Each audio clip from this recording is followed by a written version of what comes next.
Let's see. Okay, so I've got a recording started. I'm going to share my screen, show you my PowerPoint. We're just going to walk through a whole lot. Andy, give me a sign that you can see my slideshow. Got it. Got it. Okay. So what does Kentucky TSA look like this year? What are we planning on for conferences to engage our middle school and high school students, as well as chapter advisors? So that's why we're here today, meeting online. This slide deck, as well as the recording, will be posted out on our new conference webpage that we'll talk about shortly. I will get it posted probably sometime on Monday. Just some expectations during the webinar. There's no need for you to share your camera for what we're doing. It sometimes slows down, and creates some lag. Please mute yourself unless we call on you. Use the raised hand feature, which is built into Microsoft Teams, to ask a question, and we'll call on you during the transitions between slides. We want to kind of keep this as a seamless webinar since we're recording it. And then obviously use the chat feature, and we'll respond either in the chat or we'll pause and read questions out loud. Please help us. Andy and I have spent countless hours. The state officer team has done a great job of providing insight and recommendations on what the conference is going to look like. The executive committee made a lot of recommendations that the board ultimately approved. So we've had a lot of feedback, but if something doesn't make sense to you as a chapter advisor, we need to know that so we can clarify or make some changes on the fly. So be patient with us as we work through all the details for what will surely be an interesting TSA season. Andy will be monitoring the chat and the raised hand feature. So Andy, just yell at me if something pops up. Because I can't see that part of my screen right now. So based on a couple different factors, so the Kentucky Department of Education put out guidance that said schools should cancel all field trips, all assemblies, and other large group activities to avoid mixing students. And then the governor came out and said, and this is, as far as I know, still the guidelines, 50% capacity at any venue. So this would mean at the Marriott Griffin Gate, we could only hold 350 attendees in the ballroom. As you know, last year, we were on track to probably break 700 attendees. The year before, we broke 600. And so that it just didn't make sense to run a conference as you would normally see a conference. So we had to get pretty creative. The executive committee met for several hours trying to figure out what the best model is going to look like so we can continue to engage our members.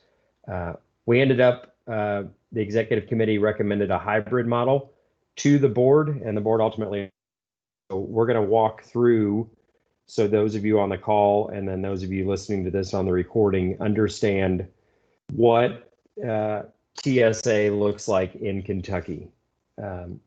So we're just going to refer to this year as a KYTSA conference. There will not be regional conferences. There won't be a state conference. It's just going to be the TSA conference this year in the state of Kentucky. So what this does is the model that we're going to show you is going to provide flexibility given the current situation and how fluid everything is. I know some districts are going in person and then they back off and go virtual and then they go back to in person. And we think the model we've created is going to just provide that flexibility because we know that advisors and students have enough going on. Some good news when it comes to this hybrid model is it's going to eliminate a potential cost increase. Most hotels are only allowing double occupancy. So if you think about, typically you would put 4 students in a hotel room, you'd have to then have twice as many rooms. So it would have doubled your rooming cost. So with the model that we'll show you, there won't be any need for hotel rooms at all. So you won't have to worry about double occupancy versus quad or those putting 4 students in a room. And then our goal, the way we built this out, is it's going to engage your student members throughout the spring semester. So instead of just showing up to regionals for a day and competing, They're going to be doing things throughout the conference season. So we're kind of calling it a conference season rather than just a 2 or 3 day conference event. Another good piece of news, as we look for silver linings, is it will be the cheapest conference that we've ever hosted. You'll see that here in a little bit as far as registration costs, but thinking about there will be no busing needed, or very little busing will be needed based on this model. No hotel rooms will be needed for this model. Food is going to be very minimal unless you happen to come and have dinner when you're coming to one of our regional sites that we're going to set up.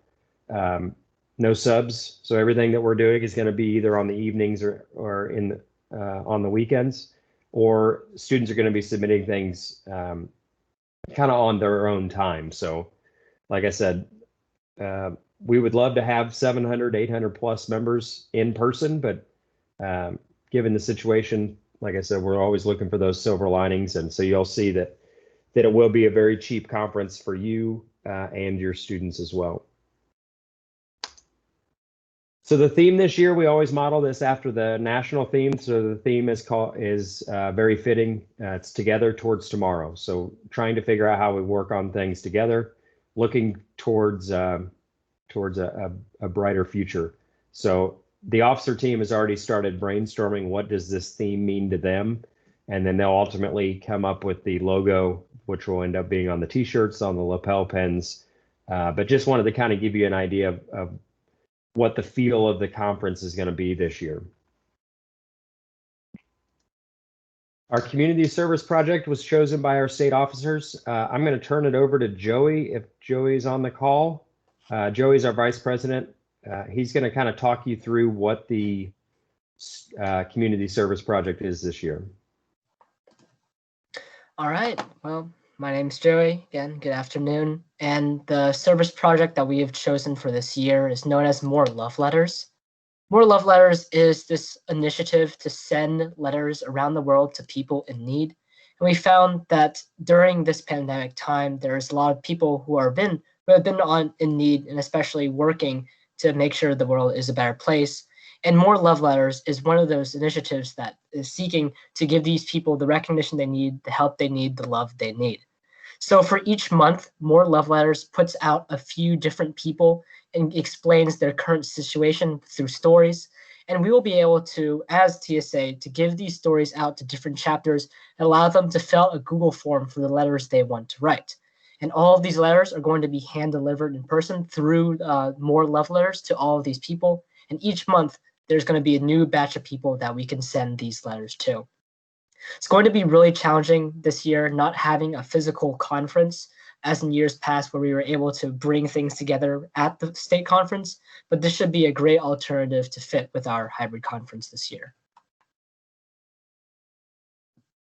Yep. And the officer team did a great job of coming up with the community service project.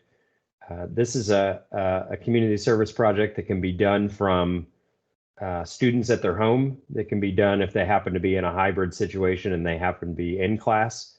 But you're really just out a stamp for each letter that you mail. You mail those letters directly to More Love Letters, and then they ultimately turn those around and make sure that they get to the right recipient.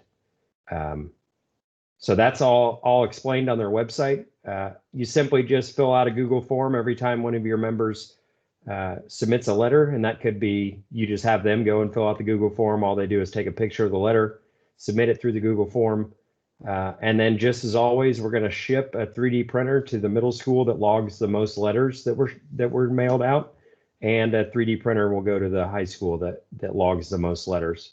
I've included some links here that you'll be able to click on when you get access to the slide deck so you understand more about this program, but it's really a unique situation, and I think that this really lends itself well in trying to create some positive energy in the world right now. So great job by the state officers on this pick.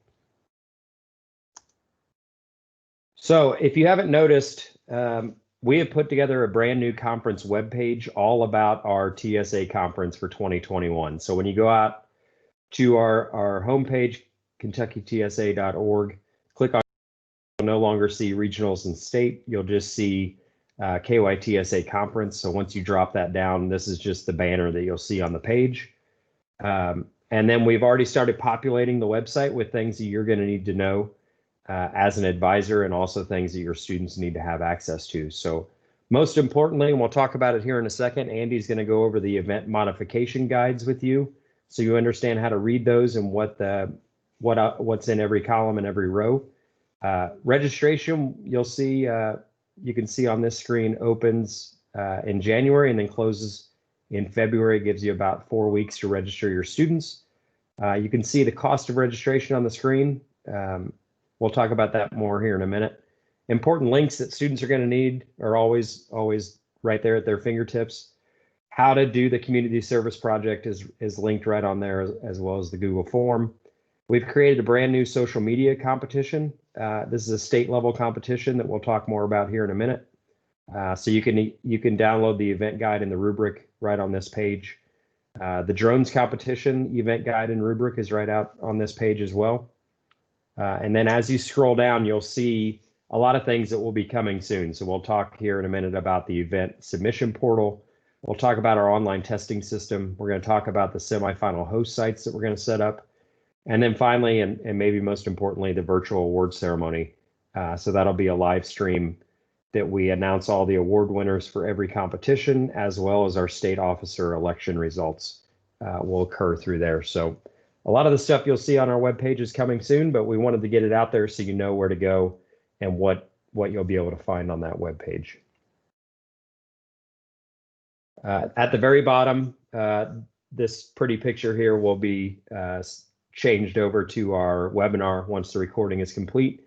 And then we'll have the slide deck on this page for you too, so you can go and access these slides that I'm walking you through right now.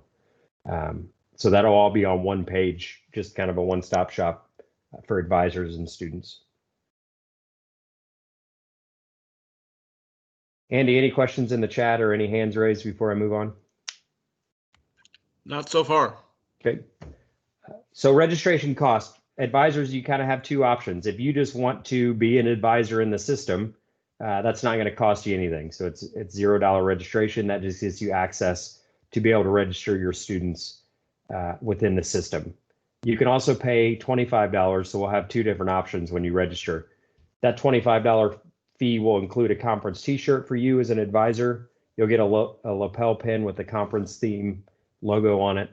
And then if you come to an on-site regional on-site venue, then you'll get a KYTSA face mask and a KYTSA hand sanitizer while you're there as well. So two different options. We want to keep this as cheap as we possibly can, but we will also want you to have the option of getting some of these goodies that we're offering to the students. Student registration is going to be $40. That includes the t-shirt, their conference lapel pin. Everything will be shipped to school once registration closes. So Andy and I will order t-shirts, get those in, get the lapel pins in, and then ship those straight to your school, and then you can distribute those however you can. After the award ceremony that will be online, we'll then ship medals and plaques to each school for the top 3 in every event, just like we've always done. So you'll receive a plaque that's meant to be hung in the school, and then the medals go with the students so they can show what they've won and what place they received. And then finally on site, they're going to receive a face mask, KYTSA logoed face mask, and then a hand sanitizer that they can take home with them, but also if they need it while they're presenting to a panel of judges on site. So that's kind of what the cost is. I know Ricky Prater is going to be very upset because there's no bacon on a buffet this year, but we're gonna make it up to you, Ricky, I promise. So timeline-wise, so today we're talking about the event modification guide. We're talking about the hybrid conference webinar.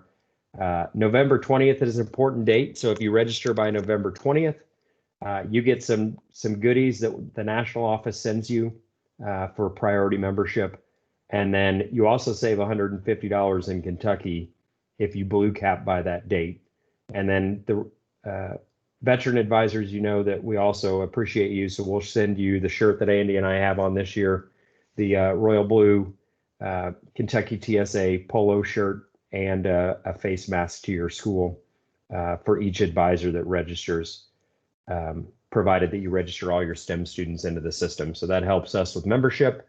Ultimately gets you something cool to show your KYTSA pride as well. So it's kind of a win-win there. Moving into the conference season that we talked about, January 11th, registration will open. February 10th, it closes. And then all digital submissions have to be submitted into the portal, which we'll talk about here in a minute, by February 17th at 11:59 p.m. So that could be digital PDF portfolios, it could be video URLs, it could be images that they have to submit, anything that has to be submitted for preliminary judging. And we'll talk in depth about that here in a minute. The week of February 18th through the 26th, Andy and I are going to crisscross the state picking up dragsters and structures, and we will do an online testing of both dragsters and structures with a live feed. I'm going to watch them being tested.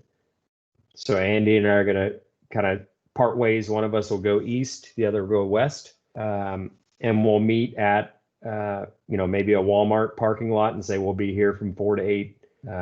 Drive over and drop those off. We'll also set up shipping. So if you're interested in just shipping your dragsters, you can try shipping structural. I'm not sure how well that would go, but dragsters I know have been shipped in the past.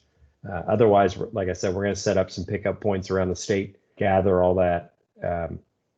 Structures will be thrown away when we test them. Dragsters will be shipped back to schools once we run those down the track. So once again, we're going to try to engage students throughout the spring semester and not just 1 or 2 days. So March, we're going to pull together our judges. They're going to judge everything online that we can. And then we're going to host online evening sessions as needed for some live presentations. So we'll host Teams meetings with judges. We'll have an adult chaperone, which will either be Andy or myself in all of those calls as well. Just making sure that all of our bases are covered there. And then what we're going to do, Andy and I will spend some time in April setting up regional host sites. So if you think about, let's say, let's pick a competition. Let's say animatronics, for example. So let's say there were 12 semifinalists for animatronics, and 8 of them are in the Bluegrass region, and there's 2 of them up in Northern Kentucky, and 3 of them, those numbers don't add up. 8, 2, and 2. Sorry. 2 of them over in the Callaway County region. So Andy and I will set up, maybe we'll pick a state park, maybe we'll host it in a high school or middle school if we're allowed to.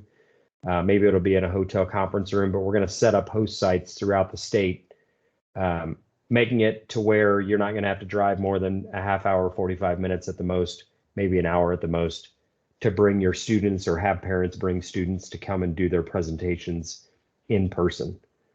So we're going to strategically spread those out across the state so the host sites are close to where the semifinalists are. Early May is when we will bring those semifinalists together. We're going to do those in the evenings and potentially on maybe a Saturday. We haven't really figured out what that looks like yet, but the goal is to not miss school, not have teachers have to have subs and that sort of thing. And then we're also during the early May season will be the virtual conference or virtual officer election, Mid-May, after we judge all the semifinals, will be the virtual award ceremony and the announcement of our new 21-22 officer team. So that kind of gives you, from students will really hit the ground running, I would think, by November on preparing for competitions. By February, they're going to submit. By April and early May, we're going to bring them together as needed to do some in-person presentations. And then by mid-May, you'll ultimately know the winners of all the competitions. I'm going to turn it over to Andy. Andy's going to walk you through our middle school and high school event guides. So Andy, there's a slide for each just to have a different screenshot.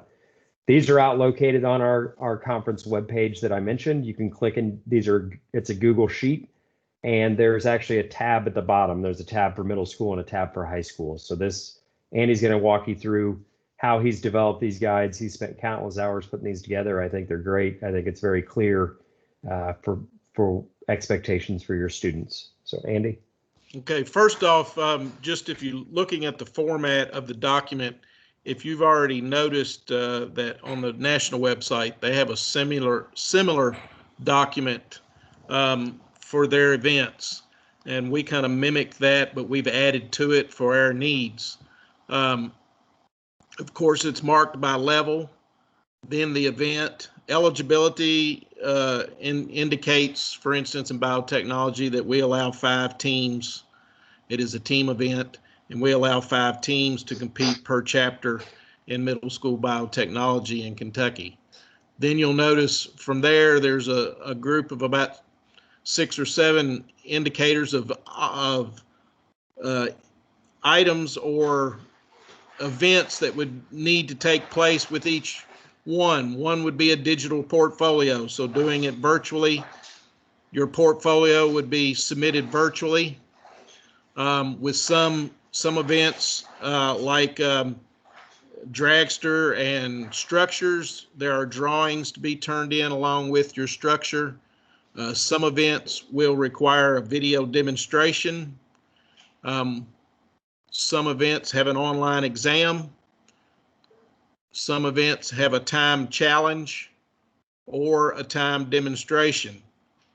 Other events also have to have a digital portfolio, which would be, it's described in the virtual total TSA guide for those events. And that's in addition to the digital portfolio that's turned in with the documentation. And basically that is pictures and or video of the displays or demonstration of your product or artifact. Model entry, you'll notice in biotechnology in middle school and high school both, it has a plus, and up in the top right corner you'll see plus equals optional item. For that event only, having a model or some type of entry with the display is optional, only in that event, so it's got a plus beside it. But if you have a model, a prototype, some type of entry item artifact that has to be entered, then that's what that column indicates. Presentation interview, in other words, if you have a presentation or an interview as part of the semifinal portion, and in a few events, even in the preliminary portion, you will see an X there. Then, of course, we have the drop-off of artifacts and required documentation. As Mark indicated, we'll be at different sites at different days, so that if you don't want to pay the shipping cost or feel like it would be safer to just have us pick them up and deliver them to where we're going to test them. And of course, at that time, you would have the paper documentation with it, dragsters and structures, drawings and so forth that are required, verification forms and those types of things. And of course, then if it has a pre-submission, something that has to be submitted by the 17th, it's in green, and there's an X in that last column. The next column is a category, and it's just a written form of what it is indicated by the X's in the columns. So, for instance, in biotechnology, you also have a digital portfolio, a digital display, model entry optional, and a presentation. And then adjustments that we've made to any of the competitions to meet the way that we're doing things, even with, there's some bad feedback somewhere. Even with the virtual total TSA guides, we still had to make some adjustments, and you'll find those in the final column. And some of them can be quite extensive. So, for instance, flight endurance, those. You want to switch to the next guide, Mark? I don't know that there's a lot of difference in the middle school and high school. Yep. And if you just joined us, if you mute your mic, someone's got a lot of feedback. Yeah. All right, that's better. It's the same premise, but you'll also, Mark also is indicated there on the bottom of the slide, to switch from middle school and high school in this sheet if you haven't used Google Sheets before or Excel. If you need to look at the high school chart, just click on the high school tab at the bottom left or the middle school tab on the bottom left, and that will alternate you between those two. Okay. Yep. And next any green row there those are going to be our on-site limited semifinal Yes. interviews, or like drones, for example. We're going to bring in each drone team, very safely, socially distanced, bring them in at certain times, have them do their competition. So any event you see in white in these event guides will be only virtual competitions. Only the rows that you see in green are going to be one of those regional host sites throughout the state. Yep. And was there one more slide with this part? Nope. Okay. Back to you then. Okay. So general rules I pulled. So far, no questions. Okay, good. General rules, I just pulled these out of the guidebook, but same rules always apply. You do have to be an affiliated TSA member in a affiliated chapter in order to compete. Individuals who wish to participate in the conference must be registered. We're allowing students to enter into up to 6 competitive events this year. That could be individual and or team events combined. It's always important that individuals know that they're responsible for obtaining all the rules and guidelines, and that includes the conference updates, the competitive event updates that are published on the national website. If they make a change or they find an error in the event guide or rubric, that's going to be on the participant. Lack of knowledge or understanding about an event is not a reason nor an excuse for an individual to request accommodating adjustments or changes to the event. Once again, make sure you're always checking the website for updated information. Students who participate in any competitive event are responsible for knowing those changes and clarifications. Entries need to be started and completed during this school year. So that means, you can't pull the dragster from last year and run it down a track this year, or animatronics or whatever event that you're competing in. Must use a portfolio. We don't really have to worry about clear report covers this year because every portfolio will be submitted online. And I have no idea why that's in there twice. And then any submission that we can't view within our submission portal will be disqualified. So we'll show you here in a minute how you're going to be able to as an advisor, but also how your students will be able to see what they submitted before they click the final submit button so they can check it, make sure that it's working. And then all online submissions will need to be in PDF format or a link, a URL link to a video or whatever they're submitting. Mark, Yep. before we go further, we've got 2 questions. Okay. One is, do we follow the virtual or the in-person guides, total TSA guides? Is that determined by whether it's green or white? I can answer that by you will follow the virtual guides unless otherwise indicated in that last column to the right. And there are a couple and mostly those are events that we are hosting virtually that the national office did not prepare virtual guides for. So, for instance, dragsters and structures are 2 in particular. And in that far right column, it will even indicate what page in the total TSA guide you are to follow on some of the items. Our columns are, Mark only showed portions of that sheet. Some of them are 2 pages long. So can you see the chart on my screen, Andy? not now. You're in the registration part at the moment. You'd have to go back several slides. Okay, let me reshare my screen. And somebody else just asked about LEAP. LEAP is gone. There is no more LEAP. Okay. Yeah, so here's a great example is what Andy was talking about for flight endurance. The national office is not doing flight endurance. Andy and I have figured out a pretty unique way to host flight endurance. So you'll see over here, it talks about the on-site flight endurance total TSA guide.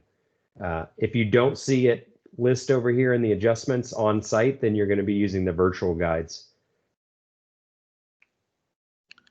We've gotten some accolades about being no leap.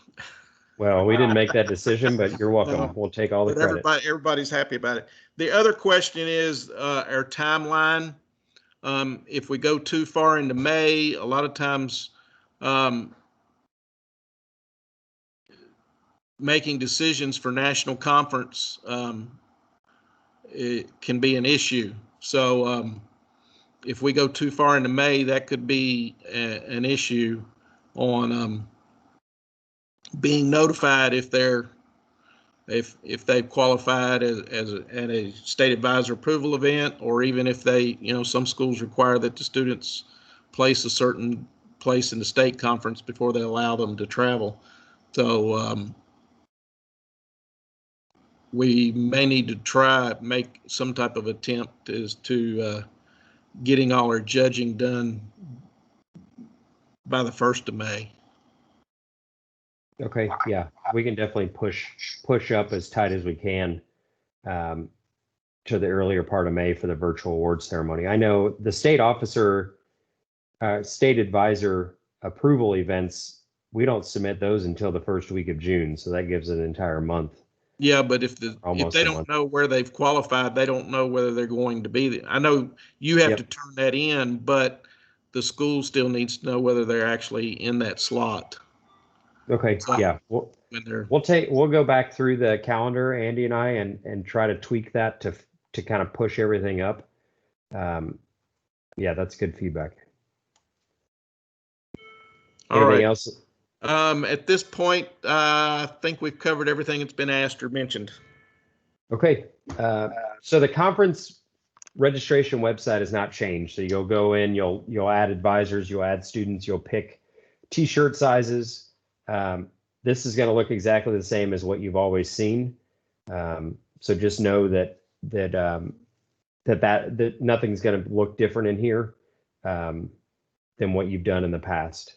So once that opens up, you'll be able to go in, pick the events for each of your students, pick their shirt sizes, and submit just like you always have.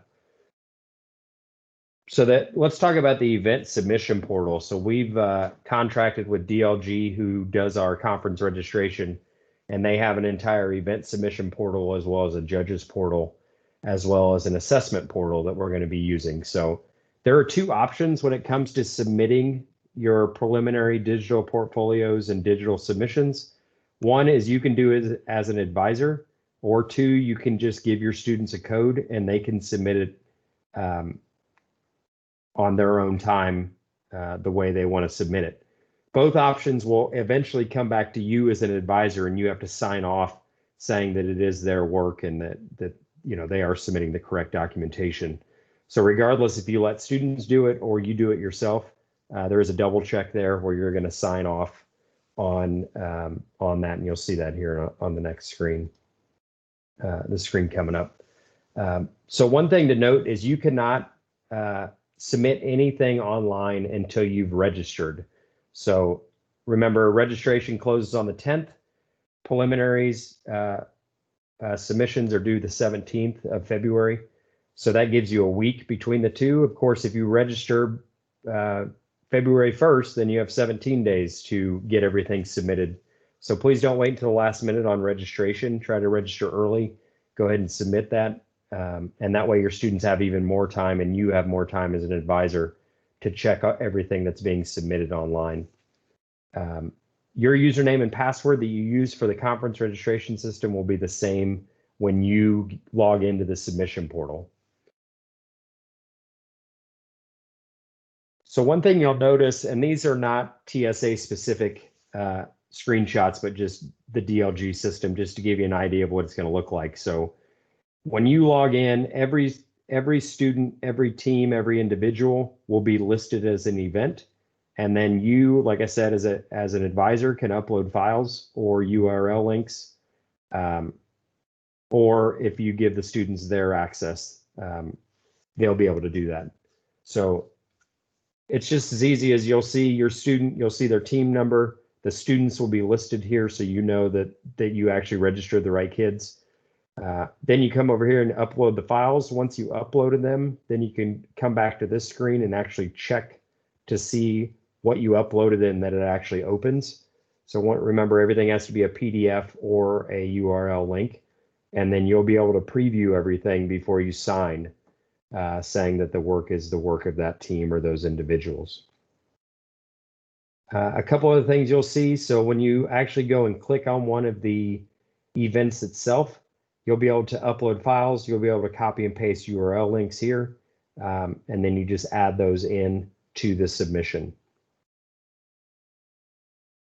And then finally, you'll be able to see what you submitted, and then you can click on these to make sure that what you submitted is actually the right files and the right URLs.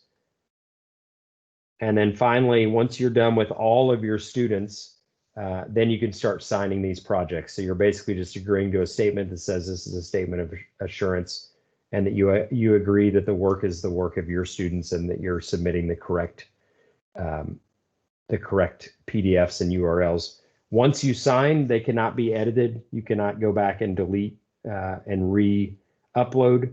So you need to make sure that you have everything correct and ready to go before you ultimately sign those and confirm to that statement of assurance. Online submission for students is going to look like a similar system. When you log into that system, you will have access to participant IDs and passwords that you can give to your students. So if you would rather have your students upload things and then you double check them before you sign, put a little bit more of the responsibility on your student members. It would also save you probably a lot of headaches and emails and Google Drive links doing it that way. If it's a team event, you will designate a captain for that team, and they're the ones that go in and submit on behalf of the team. Advisors, once again, regardless of who submits, has to sign off on all projects submitted, just as kind of a fail-safe there before they come to the judges. The student submission site's going to look very similar to your site. They'll log in with their participant ID, which you will know, as well as the password that you'll know as well. So when they log in, they're going to see, just like you saw, they're going to see the event that they're registered for, or multiple events.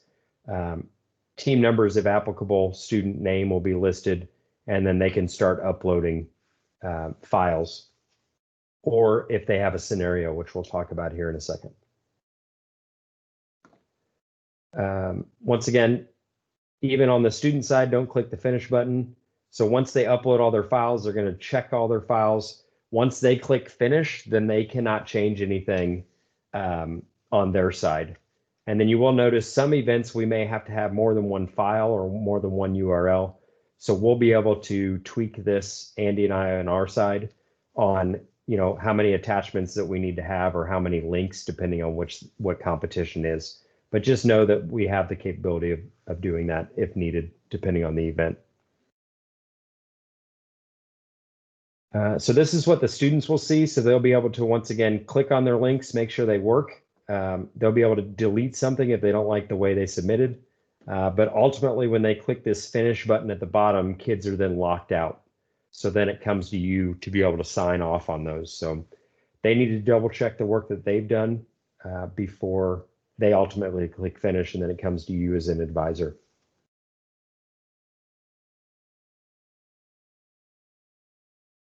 Yeah, so once again, just another screenshot. They'll be able to click, double check everything before they ultimately do that. And then once they click that finalize button, then they're locked out of the system. So two other things I want to talk about. Andy, do we have any questions before? Yes, we have one. Okay. They're asking, since students would potentially be going to an on-site, even though it may be in the evenings or on a weekend, would they need parent permission forms signed? I think it depends on how you travel. If parents are just driving their kids to a hotel up the road, I don't feel like that would need to be any sort of parent permission because they're the ones doing the work. If it's something where you're trying to figure out how do you bus kids to one of these sites, then it's just like a field trip, and then you would have to follow your district's protocol on that. We want to set it up in a sense that you could show up as an advisor on site, but we want to make it convenient enough that parents can just bring their students to these events and not have to put a lot of load on you as an advisor. But yeah, if your district requires, if kids are traveling for a school-based event, regardless of who they're riding with, then you'll have to follow whatever your district's policies are for that. But I would be pretty leery of letting students drive themselves, that's for sure. Oh yeah, no, I would not recommend students driving themselves or especially driving others. And you may even need to think about parents of other students driving students, if you're going to allow that or not. I always err on the side of caution that parents can drive their own kids, or they could ride with the transportation that you're setting up. And we're going to do the best we can. So Andy and I may be in, I don't know, Ken Lake State Park in the western side of the state for 4 days and running events through the evenings and maybe on a Saturday, but we're going to do the best we can. If your students qualify for multiple semifinal events, we'll try to schedule theirs for all in one night so they won't have to make several trips into that event venue that we're going to set up. So it'll be a puzzle for sure, puzzle piecing all that together, but we're going to do the best we can where your students really only have to come for one evening or maybe one afternoon on a Saturday or Sunday to do their presentation. So they won't be making multiple trips in to the event venue. So next thing I want to talk about are what we call, TSA calls a time-based competition. So picture CAD at the middle school or high school level, or picture prepared speech or prepared presentation at the middle school and high school level. The system calls these scenarios. So Andy and I on our side are going to be able to set up a scenario, or what we call a time-based competition. And you can see all the boxes that we'll fill in. So basically, students in CAD, for example, we're going to post the prompt, let's say, and I'm going to make up times. You'll see these in that chart when you go back and refer, but let's say it's 6 p.m. Eastern time. So the scenario will become live in that submission portal. So your students will log in and they will see the scenario at 6 p.m. Eastern time. And then they'll have until, let's say, 10 o'clock p.m. Eastern Standard Time to submit their PDF of the drawing that they created or of the schematic that they made in their CAD software. So that's just, don't hold me to those times. That's just to give you an idea. This will be the same for a lot of competitions, such as essays, on-demand video. We'll submit a scenario. It'll stay live for so many hours, and then it will disappear. So if students don't submit by the deadline, they will be disqualified from that event. They can always submit early, but they cannot submit late. And you'll see all those dates and times. Andy was very detailed in mapping all that out in that event modification guide for you. But students will see that referred to as a scenario in that portal that they'll have access to. Yeah, a couple examples. So I just pulled out two just to give you an idea. So coding middle school, for example, will have an online test. That online test will be administered on February 18th from 7 to 8 p.m. Eastern Standard Time. So your students will know all these dates and times now, so they can clear their schedule to make sure that works. So they have from October to February to make sure they clear their calendar to make sure they can sit for these online tests. And then the scenario or the problem will be available at 6:45 on the 25th, and they will have to submit digitally by 9:30 on that same evening on the 25th. So they can submit early, like I said, but they cannot submit late. And then promotional design, you can see, is just another example. So we'll do a digital submission. And then semifinalists will be notified by March 3rd. And then we will open the scenario at 6:45 p.m. on the 8th. And then they have until 9:30 on that same day to submit their digital promotional design submission. Online tests will be just that. They will be administered online. Once students log into the online test system, it will list the tests that they're going to be taking when they have, when the testing window is open. So they log in, it'll tell them how many minutes they have to complete the test. Once they click this start link, the timer will start and it will not stop. So if students log out of the system, if they close their window, the time is not going to stop until the timer runs out. So here's just an example. So you'll see you cannot leave this page. If they log out or close Chrome or Firefox or whatever they're using, it will submit their test. So students need to stay in the system. If they leave that page, if they try to open up a separate tab to look up an answer or go out and try to look something up, it will simply just submit their test with whatever they've finished. They'll have a timer, just like most systems up here running, and then it'll show them if their answer has been saved or has not been saved, or if they have not answered the questions. You can see these bubbles here, so it's almost like a bubble sheet digitally. So those tests will exist for several events, and that'll be in that event modification guide as well. The tests will be administered in a test window. If students they have a conflict and they can't sit for that test, then they just won't be, their scores won't be counted. So we want to keep that fair as we can. Everybody will take the exact same test at the exact same time, regardless if it's an individual or a team event. Mark, let me comment here and backwards one too. On this one too, we've tried to track out most of the testing and most of the events that require a particular day or time, so that we won't have conflicts within the TSA system. Any conflicts that they might have should come outside of TSA. And back to the scenarios, on a few events that have considerable time, like technical design, where they have 36 hours once they receive it, we've tried to place those, and then like photography, because we know they're going to have to go out and take pictures and do those type of things, and it might be difficult to do during the school day. We've tried to plan those where it falls more on a Saturday, like the prompt may be delivered on a Friday sometime during the day or in the evening, but then it's not due until Saturday evening, so they've got, a non-school day to be able to go out. So we've been very conscious of not interfering with school and class time with events. So just wanted to point that out, but they'll notice that when they go to look at the document on the website. But that's the reason that there are a few that happen on Saturday or over the weekend. Not that we're trying to punish anybody, but we're trying to avoid conflicts with school time.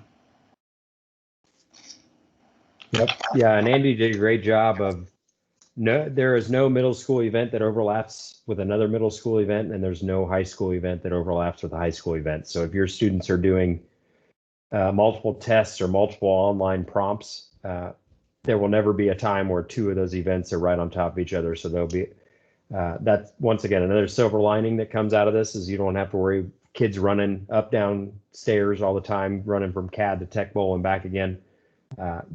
There won't be any of that in this virtual system that we've created. If you happen to see one, please let us know, but we were pretty diligent on that. I wanted to talk briefly about the judges portal. So once your students submit everything, this is what the judges see. So they'll come in, we'll assign judges to different events. They'll be able to select those. You'll notice they won't know where these where the submissions are coming from. It will be they'll just see their participant ID or the team number. They'll be able to come in, they'll be able to click on the links or the PDFs that the students have attached. And then most importantly, they'll be able to put in comments. So it'll pull the rubric up. They'll type in the scores. They'll be able to put comments in, and then they'll save that. And then you as an advisor, and I don't quote me on this, but I think even students, maybe I'm wrong. But anyway, you'll definitely get access to the rubrics. So they'll come back to you. They may go back to the students. I'm not sure. We've never used this system before.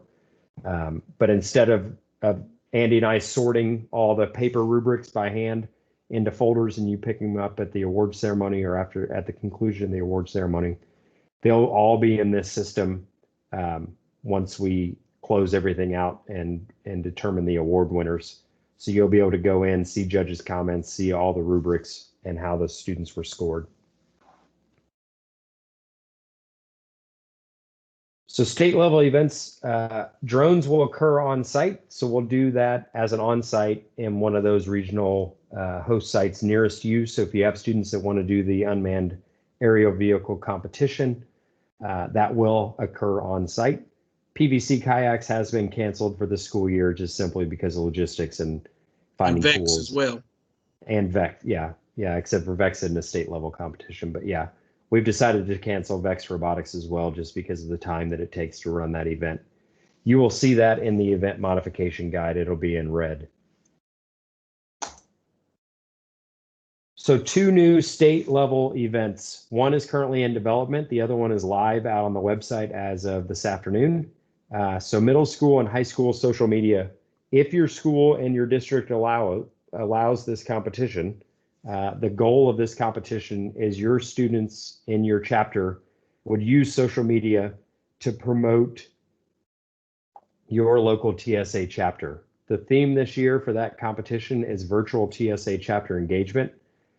You will see out on the event guide and within the event guide and the rubric what the digital portfolio submission looks like, and then ultimately they will come to a semi-finalist location for a presentation and an interview. This is in pilot, so keep in mind it may be a little messy. We've had several people look over the event guide as well as helping develop the rubric. But you may find, if you find anything in there that doesn't make sense, please let us know on that. Ultimately, that will become just a mainstay moving forward.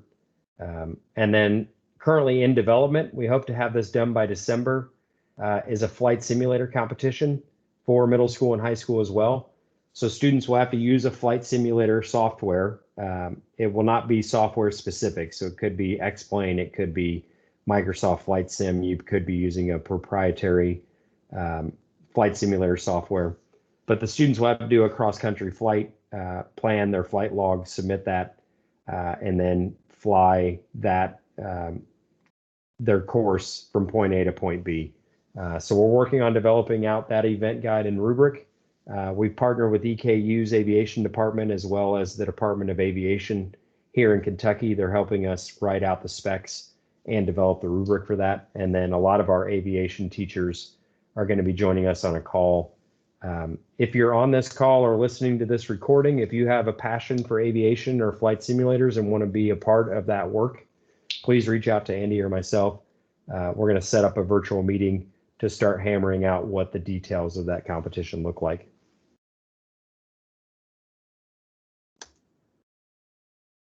That is all we have as far as the slide deck goes. I'm going to put up our contact information, but you probably already have that. Andy, are there any questions or hands raised? None that we've not covered at this point. I'm sure there will be some in the days to come. Yeah, and don't hesitate. Like I said, be patient with us. We're building this out on the fly for sure. There's bound to be issues. One that it's already come up is the award ceremony set up too late, and that may be the case. If you're planning on nationals and you haven't seen so far, nationals will be both in person and virtual. So your students can, from my understanding, there will be 2 separate registration fees. So if you have students that want to compete at the national level virtually, they'll be in a virtual conference. Or if they want to go on site in Orlando, there will be an in-person conference. So that's exciting. You may have never been able to afford to attend a national conference, and you may be able to do that virtually. But they are planning on, as of now, doing an in-person conference as well. So there will be, and my understanding is there will be 2 separate awards given. So students on site will receive top 10 finalists, and ultimately the top 3 will be awarded their trophies. And then the virtual will have their own set of 10 finalists and top 3 in each category. We've got a question. I think I can answer it about on the event matrix. We have on the eligibility, we have whether it's team or individual, we have how many teams or individuals, but not how many people can be on a team. That is always indicated in the total TSA guide. Yep. In other words, if it says team event, if it's a team of 2, that would be in the total TSA guide. If it's a team of 6 or between 2 and 6, all that would be in the total TSA guide. Yeah, when you log into the new TSA web portal that they have, and you go to the total TSA tab, let's go to middle school. And then let's look at the virtual conference events. So there are 2 guides in here now. You'll see a virtual competitive events guide, and then the in-person competitive events guide, which is here. But we've built most of our events around the virtual one. So if you download this file and open it up, it's going to show you how many team members you're allowed to have for those team events. And the best place to look for that a lot of times is this page here. So like challenging tech issues is 2 individuals on that team, whereas chapter team is 6 individuals. Ignore the 1 team because this is national. So if it says that you can submit 5 teams of 2 per state, that's for the national eligibility. But you can use this, how many individuals make up a team. Yep. Okay, the next question is, do we have an idea of regional competition site locations? No, it'll be completely determined by where the semifinalists are located. So we won't know until we determine semifinalists. If there are no semifinalists in Northern Kentucky, then there won't be a regional site in Northern Kentucky. So Andy and I have no idea how we're gonna do that yet, but we're gonna lay it out on a spreadsheet, or we're gonna map it out with a Gantt chart. I have no idea, honestly. But if you have a student or a team that is a semifinalist, there will be a semifinalist event site near you. So it will all be determined after preliminaries has been judged. Okay, the next question is involving event coordinators and judges having to answer questions about their event. And they wondered if there would be coordinators or if the judges would just come to me and you, Mark, and that's the answer. We will not be having coordinators. Mark and I will be the coordinators for all events this year. Yep, that's right. Then there's another question. Okay, they're wanting to know if we could add what we were talking about team member numbers, if we could add that to the chart. So that's a suggestion. Yeah, I don't think that would be that hard. I think I would rather all your information that you need as an advisor be in one place. Mm-hmm. So Andy and I can definitely do that early next week. And the last question at this point is, would we want help from, say, middle school teachers to judge high school events and high school teachers to judge middle school events? And I'm not sure if this means on the virtual side or on the on-site side, preliminary or semifinals. Yes to both. I didn't ask. Yes to both. Okay. Yeah, and if you're a middle school advisor and you don't have students in a specific competition and you're interested in helping judge, we don't have a problem with that either. We're probably not going to engage a whole lot of our traditional judges.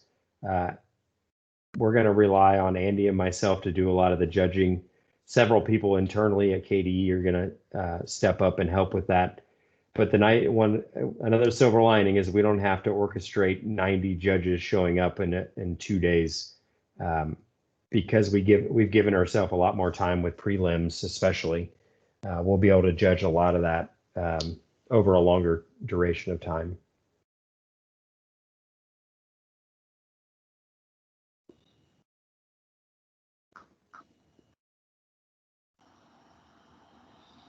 More questions?